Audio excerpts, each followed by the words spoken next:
মিঠু ঘুম ভাঙছে। মিঠু ঘুম ভাঙছে। ও বাবা, হাত পাও টান টুন করতেছে। মাত্র ঘুম ভাঙলো। এই মিঠু, সকাল 10টা পর্যন্ত ঘুমে। জমিদারি না, জমিদারি বাপ। এই যে জমিদারি বাপ, সকাল 10টা পর্যন্ত ঘুমাসো। মিঠু যেন কি খাচ্ছে? ও, মালটা খাচ্ছে। সকালবেলা ঘুম থেকে উঠে উনি খাবার নিয়ে ব্যস্ত। মিঠু রাত্রিবেলা এই খাঁচার ভিতরেই থাকে,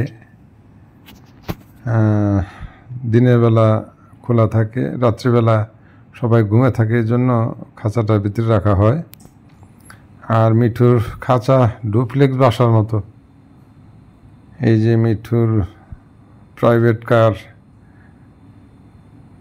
দামি প্রাইভেট কার পার্কিং করা। ওই যে এটার সিঁড়ি, ওই যে দোতলায় ওঠার সিঁড়ি। উনি মনে সুখে খাচ্ছে। ওই যে দেখেন কি সুন্দর গাড়ি, মিঠু গাড়ি নিয়ে খেলে।